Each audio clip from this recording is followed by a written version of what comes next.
Arkadaşlar biz алгебра бөлшектердің қосындысы мен айырмасы тақырыбындағы 6-34 есеп 7 сынып ата-мұрат баспасы қарастыратын боламыз.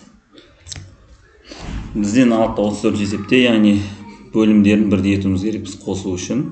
Қайталап айтып, а бөлінген x минус 1 қосылған b бөлінген 1 минус x.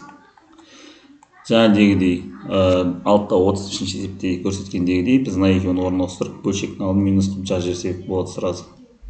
А x минус 1 бірінші көрсетейін сендерге қалай болатын. Минус қойып x минус 1 деп жазамыз. b тең a бөлінген x минус 1 бұлара минус шығады алдына b x минус 1 болады. Тең, сонда бізде a минус b бөлінген x минус 1 болады. Тең жауабы.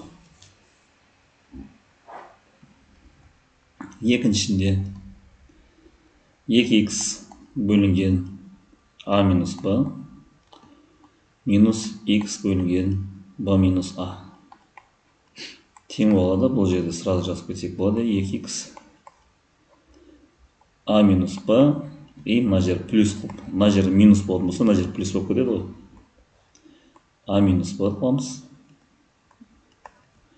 Сонда бізде бөлімінде алымында 2x плюс x, алым бөлімінде a минус b.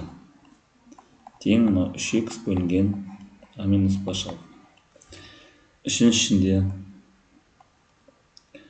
x бөлінген 2m минус n.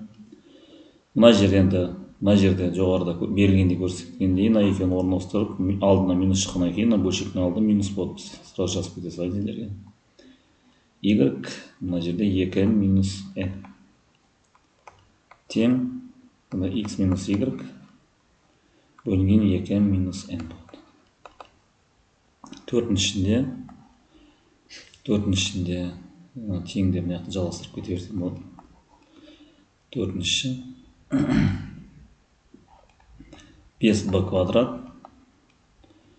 x минус 2, мына жерде минусты алдына шығарған кезде минус пен минус мына жер плюс болып кетеді демек.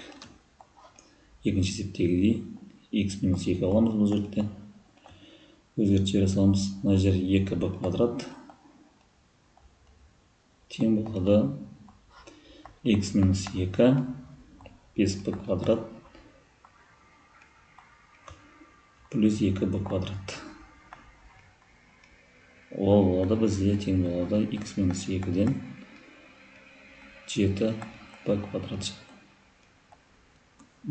Осымен 6-34 есебіміз біздің аяқталды.